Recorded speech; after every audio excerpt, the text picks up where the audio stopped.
I'm Shahar Azani, and in the news, Israel at war. Following Hamas's barbaric attack against Israel on that horrendous day of October 7th, Israel has been engaged in the past couple of months in an atrocious battle against these forces of evil in the Gaza Strip.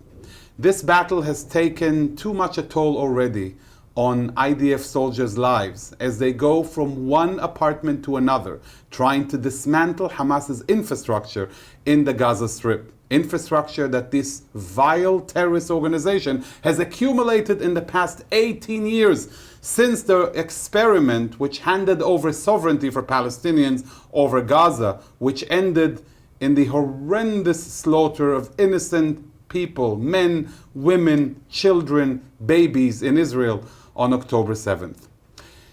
Looking into the battle that Israel is waging in the Gaza Strip, we have a very special guest with us today.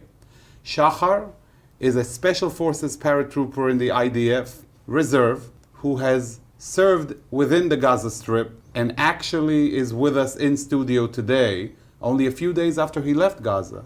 And we're so happy to have him with us. Shahar, thank you so much for joining us. Thank you for having me. My pleasure. We're happy to have you here. It gives us a rare opportunity to share with our viewers and with the world the real story about what's happening on the ground. And we've seen last week the horrendous incident in which 3 hostages were shot by IDF soldiers.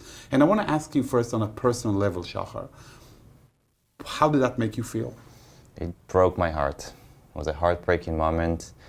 Before Shabbat, when we saw the news, we heard about it, and it could have been the best weekend since the beginning of the war, but instead it was probably one of the hardest ones because they were so close to being released after 70 days under these horrific terrorists, and it ended up in the most tragic way. You know, you're there fighting in Gaza with your friends to the unit. What is it like? Can you describe that for us? Give us an idea of what is it that you're actually going through when you're in Gaza. I was there in 2014 as well. Right, Protective Edge. When I left, the last place on earth I wanted to go back to is Gaza. But when this started, when the image was clear after what happened on October 7th, we knew there was no other chance. There was no other option. We need to get the hostages back, and we need to go back and destroy Hamas. There is no other option. We can't go back to living next to a neighbor that keeps saying that they'll do October 7th again and again and again, and we learned that we have to believe them. So being in there is first a big honor. You know, I'm a grandson of Holocaust survivors. My dad fought in the Yom Kippur War. It felt like this is our generation's turn to ensure the future of the Jewish people in the state of Israel. It's also very, very scary. Gaza is one of the most complicated places in the world to fight in. Talk about urban warfare. If not the most complicated one. Right. They've also prepared for years for us to get in. When they initiated October 7th, they knew we'll get in. They knew that. So you have 300 miles plus of tunnels, terror tunnels. 300 miles, you said? Thousands of entrances, and we saw dozens of those. Some under bushes, but some in hospitals and schools and mosques. I can tell you personal stories of what happened in some of these, but also thousands of houses and buildings are pre-armed with bombs and mines, just waiting for us to make the wrong, to take the step and just be blown to pieces. They also try to lure us in because they have so many hostages of ours. They had dolls with speakers of Hebrew voices calling us to lure us in and make the wrong step and just blow us to pieces. So it's very, very scary. You don't know what second a terrorist is going to come out of a tunnel and shoot you in the back, or get you with an RPG, or get from a window with a sniper to just shoot you, or with mortars. You know, I left Gaza 4 days ago. In one of those days in southern Gaza, we had a few mortars coming towards us from a residential neighborhood with lots of civilians. One of these mortars had hit 2 people in my team. They were taken to the ER with the chopper. And a few hours later, we heard that one of them didn't even make it to the hospital. You can't really run away from this. You know, we're there because the IDF has the higher morality to not harm civilians. Because when I'm thinking about this, there is a moral choice here to risk the lives of IDF soldiers or to, quote unquote, carpet bomb entire neighborhoods. And the choice that's being made every day is for you and your friends to go in and risk your lives by making those, room-to-room searches and battles. Yeah, when our friends died, when they shot these mortars, we didn't even shoot back. We knew where the terrorists were, but they were surrounded by so many civilians, human shield, we didn't even shoot back. And if we didn't care about civilian casualties on the other side, first, there'll be no civilians on the other side. But second, there'll be no casualties on our side.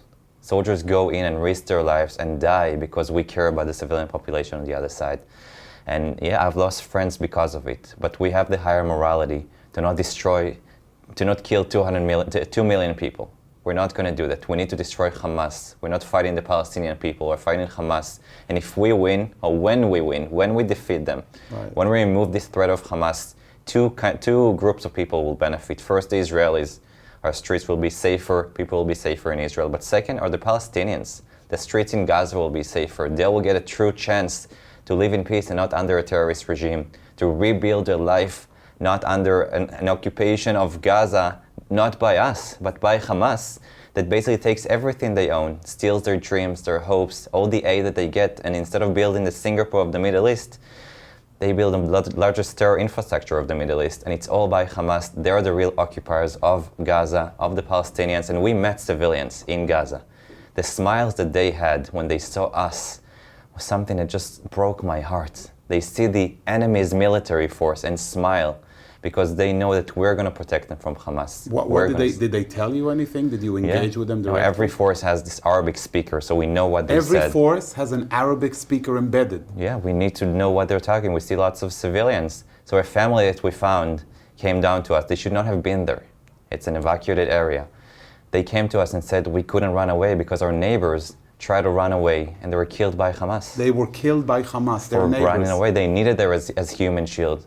So we walked them to the humanitarian corridor, protecting them. And before they left, they basically hugged us. We gave them food and water and medicine and said, please finish the job. Please destroy Hamas so we can have our lives back, so we can have a future. That's what you're hearing on the ground. Yeah, this is what the Palestinian people who are not a part of the terrorist organization believe. Although they have a jihadist education system that keeps growing up new generations of terrorists, but not everyone is. And those that aren't, they don't want Hamas. They are their enemies. Hamas is the enemy of the Palestinian people, the enemy of the Western civilization. And we, Israel, are the only ones who are going to defeat them and remove this threat and bring the safety back to our streets, but also to theirs. You know, there are a lot of accusations, words like genocide, like the IDF behaving immorally, risking innocent civilians. How do you feel as somebody who's on the ground now, who's going to put on his uniform and helmet and gun and is going to go and fight these evil, evil monstrosities that are Hamas? How do you feel when you hear those accusations, Shahar? You know, first, I'm trying to think of October 7th. And I saw what happened. I was there on October 7th. You were there. I can't unsee the things that I saw. I can't unsmell the smell of death. But when we went into Gaza, we didn't go in to get revenge. We didn't go in to rape their women and behead their kids and burn them alive. We went in with two goals in our minds: defeat Hamas, destroy them, and bring the hostages back. Although what happened on October 7th, we kept the higher morality. The IDF has very strict rules of engagement, very strict code of conduct and values, and we follow them. Before every mission, we talk about the civilian population, what we can or cannot do. We abort many missions because of the civilian population.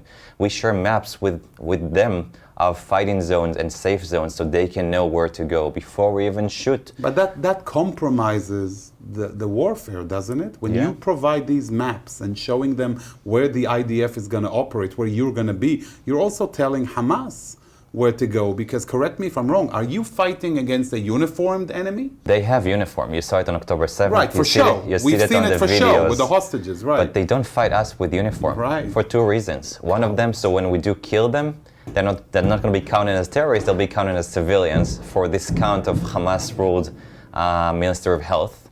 Sure. Exactly. Most of the casualties are terrorists. My favorite is the Bureau of Statistics. Exactly. Right. And the second one is so they can hide and blend within civilian population. We had, my friend's unit had 200 civilians going towards them. Towards them? Mostly women and kids. Out of these 200, 2 terrorists rose and fired an RPG, killing 2 soldiers. The others didn't even shoot back. They couldn't. The terrorists were right there among 200 people. So they don't fight with uniform. They don't fight, face to face. They're cowards who are hiding underground and just waiting to get out of a tunnel and just shoot us in the back. They know that we are a military that values life. We're going to get our people back, and we're going to get them and not their human shield that hopefully will survive and can rebuild their lives. But the higher morality here is also to make sure that we do it in a right way, because if we didn't care about them, as you said, most of the soldiers that have died were still alive right now, and it's heartbreaking. But we are a military force of a democratic state, and we have to work within the IDF Code of Conduct, and this is what we're doing. And yeah, when we share those maps, when we watch the humanitarian corridor, we know that there are terrorists there as well. But this is the way we're fighting. Could we have won it before? 100%. The prices would have been very high, and this is something that Israel and the leadership chose not to pay. I hope in the long term it's going to be worth it. I got to ask you, we keep on hearing about Hamas firing rockets into Israel, including, and now especially from the southern part of the Gaza Strip, Al-Mawasi area, where most of the refugees are, most of the population is, some UN facilities. And from among those facilities, they fire into Israel. What can we do? What do you do on the ground when this is where they embed themselves, like you're saying, firing rockets from there, hiding among civilians, wearing civilian outfit because they only put the green ribbon when it's ceremonially appropriate, when they're attacking 80-year-old Holocaust survivors, those brave pieces of filth. But I want to ask you, how do you, as a soldier, as an army, how do you cope with such a scenario? It's very difficult. It's very complicated. It's like fighting with your hands tied behind your back. Because and your eyes blindfolded. Yep, we're not going to fire the safe zone, but the terrorists know that, so they go there to launch their missiles. We have the whole world watching us. And even though they do, we have to keep the moral ground. We are being, there's double standard how Israel should fight and how any other military force should fight. And we're the only ones who has a clock next to our faces saying you have to finish in X amount of days. No one had the clock to America when they went to get bin Laden and Afghanistan after 9/11. Mosul or Raqqa against but ISIS. Unlike that, Hamas is on our border.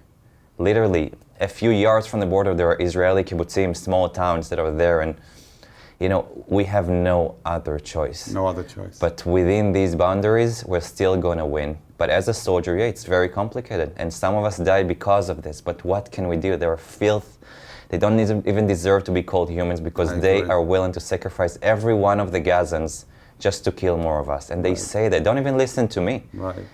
Listen to them. This is what they say. There are pawns in their games. And when you grow up in a radical jihadist education system that teaches you that the highest morality, the biggest honor of your life would be to become a shaheed, a martyr, and kill Jews, the enemies of Islam, by the way, after Jews is the Christians, this is what you will do because you'll be a hero. The heroes you grow up idolizing are the biggest terrorists. Your family will be taken care of. Pay for slay. Instead of going to a summer camp like we did when we grew up, they go to a Hamas summer camp and learn how to shoot. It's the epitome of the difference between a death cult and a society that cherishes life. Exactly. Hamas has on many of their flags a saying, we love death as much as the Jews love life. That's what they have on their flags. Yeah, you can read that. We do love life. And this is one of the reasons we're going to win. We're going to be the first line of defense of the Western civilization and make this world a better place. Not just Israel. But the world needs to understand that. We're not fighting the Palestinian people, we're fighting Hamas, which is worse than ISIS, Al-Qaeda, and Hezbollah. They've been eternalizing the victimhood of the Palestinian people, calling themselves as the saviors of the Palestinians, when in fact, they are the worst thing that ever happened to the Palestinian people and maybe to this world. But we're still going to keep the high ground, the morality. We're still going to win. As Golda Meir, the Prime Minister from Yom Kippur War said, we have a secret weapon. We have no place else to go. And when we go in there, when we're willing to risk our lives and sacrifice our lives, we do it proudly, knowing that we're protecting the state of Israel just like our parents and grandparents and ancestors. But we also know that we're protecting everyone who values life across this earth. We don't just feel like the Israeli Defense Forces. We feel like the Jewish Defense Forces, but also, as I said, the first line of defense of Western civilization, although many of them here in America and college campuses don't even realize that yet. But they're coming for you too, and they need to start waking up and understand we are fighting the same fight against this radical Islam, this jihadist ideology that is coming for all of us. They're looking to build the great Islamic State on the rebels of the Western civilization. If we don't wake up, it's going to be too late. I keep on thinking, Shahar, you're going into Gaza, you're going out of Gaza. It takes a lot of courage, determination, significant sense of morality. Where do you find that courage? You know, some people call us heroes or call me. I don't feel like a hero. You know, Yes, you are a hero. I finished my active duty 10 years ago. I've been on reserves ever since. On Right. October 7th, in the morning when they called me, it felt like time has stopped. You know, I should have gotten married on October 27th.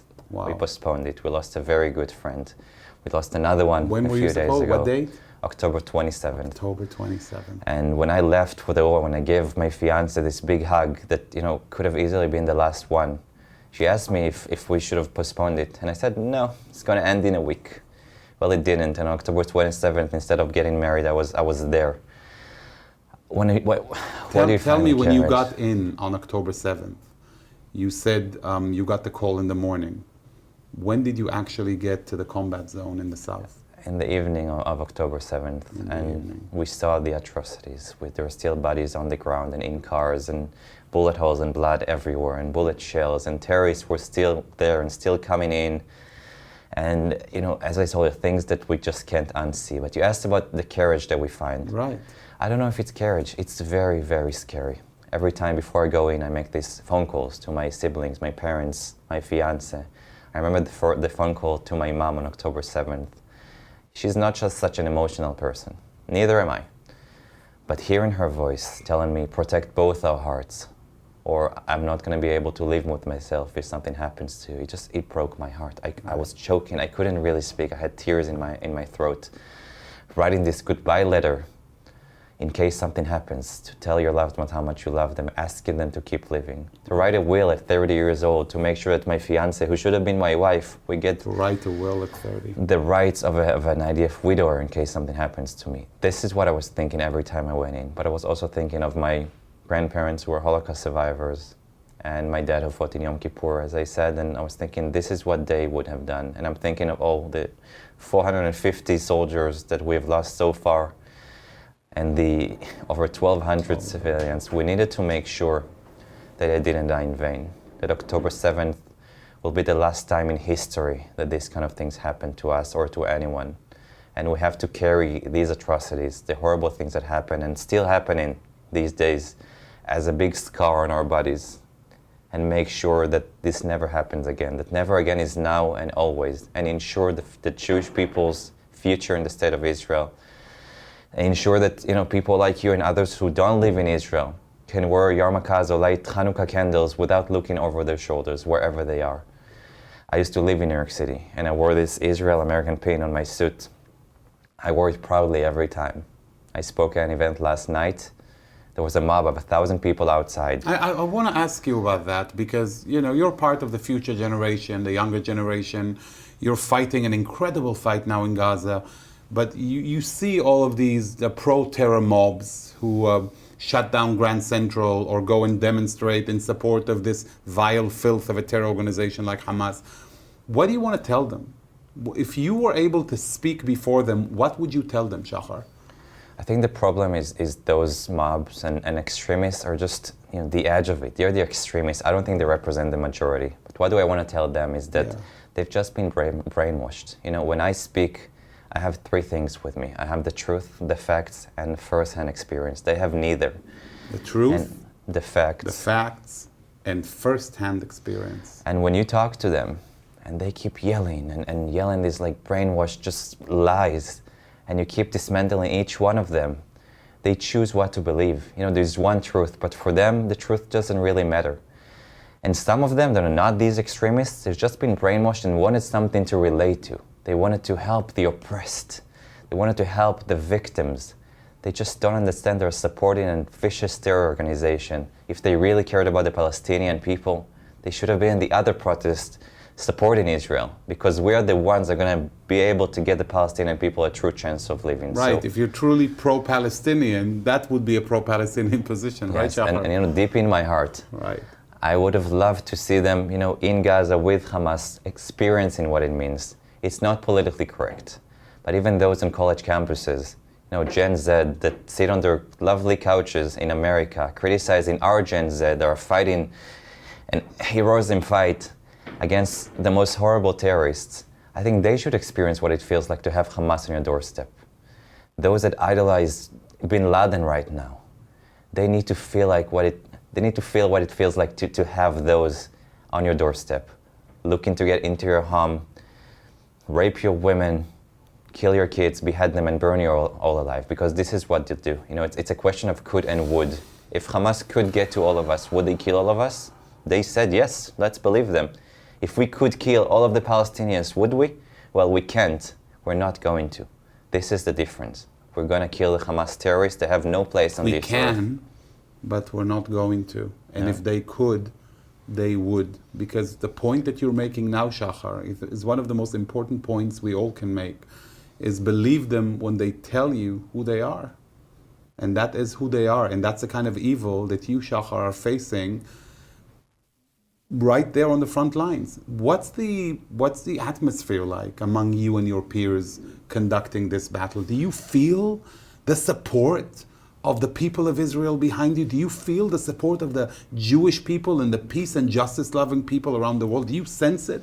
We feel it and we sense it more than ever. Like the support that we get from the people of Israel, the united people that just came together after October 7th. The support we get from the world, from the Western civilization, the leaders who know the truth and the facts and support us and push us to continue and finish the job is amazing. Emotionally, we're broken.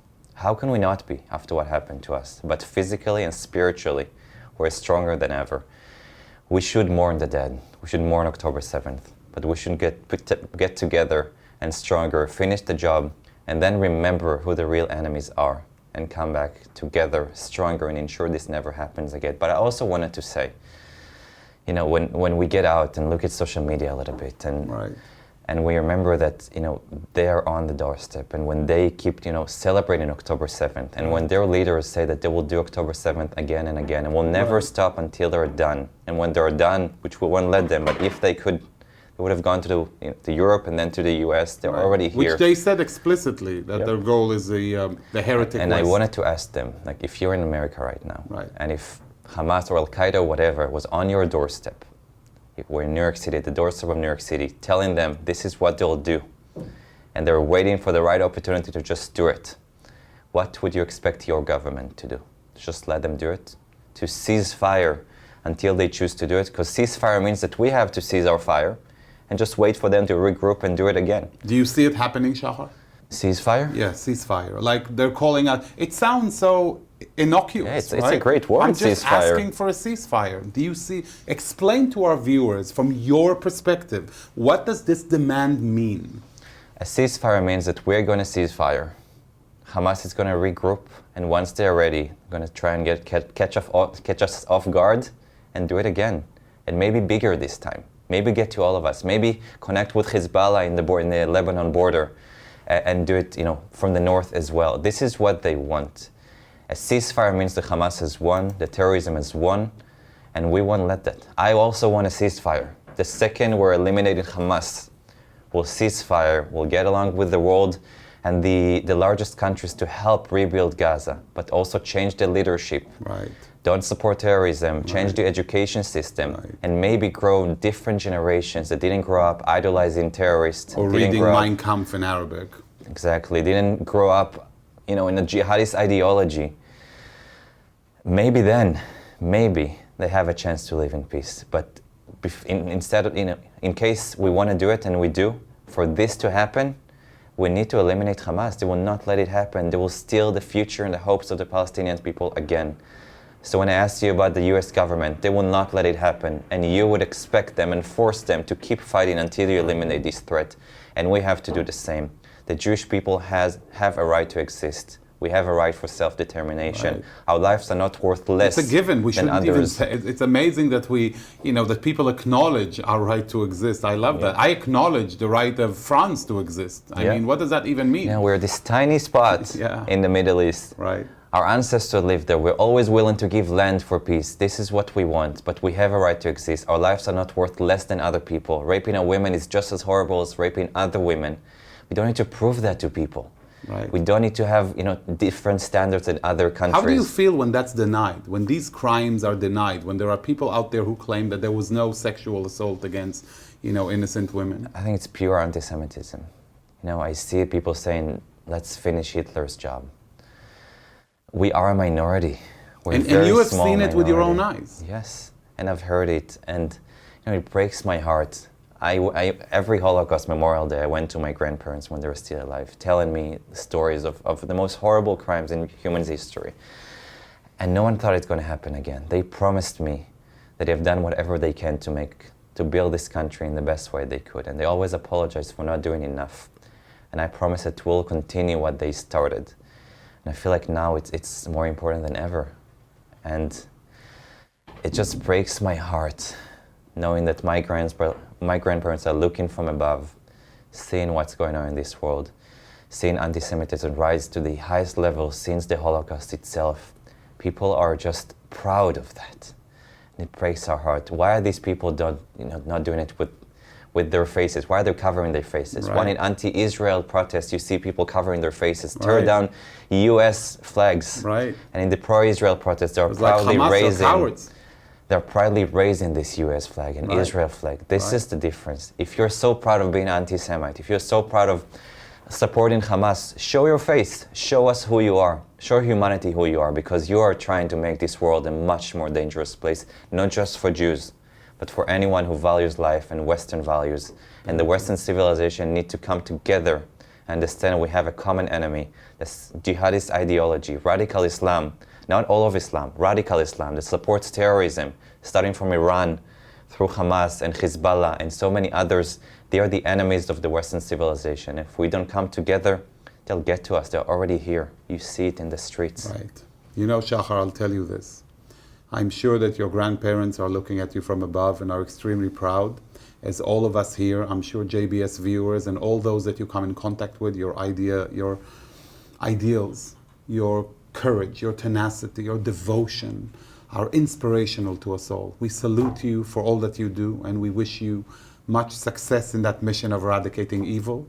And take care of yourself. Stay safe out there. We want to see you here again and again and again, not just on JBS, but in New York. And we can't wait for that moment when you finally get married to your chosen one and get to celebrate truly, truthfully, and after achieving this incredible mission that is on your soldiers. I really thank you for taking the time of coming to see us here in New York today, and we wish you all the very best. We stand behind you, and please convey the same to all of your friends out there conducting the fight. We are all behind you and all over you and giving you an incredible hug of support from afar. Thank you. I'm going to go back to Gaza in a few days, and if I make it out alive, I hope to be back here. When you make it out alive. When I make it out alive. It's not a given in this place, unfortunately. I hope to be back here in a few weeks. Right. After we've made this world a better place and a safer Amen. place, both for us, also for Palestinians. And then I hope we can come here and help in the next war, which is educating the world. That's we also already have a ongoing. right to exist. You're an incredible force of change and difference. Thank you so much. Thank you for having me. Thank you. What can I say? It's an incredible moment to share with an IDF soldier who's on the ground fighting the fight that we all know of, that we are all part of. And as much as we rally around the IDF forces and support, it's incumbent upon us here in the United States to provide our IDF soldiers with a diplomatic Iron Dome in sharing that message with the world and making sure that American administration, media, public, society understand exactly what is at stake, because what starts with the Jews and the Jewish state rarely or even ever will end with the Jews or the Jewish state. And to all of you, our viewers, I would like to say that we here at JBS will continue to keep you updated as things move forward in Israel. And it's always important to remember and remind, again, that it's not just about Israel and Hamas. The battle right now has great moral, strategic meaning for Israel and for the world entire. May we see better days soon. I'm Shahar Azani, and thank you all for watching.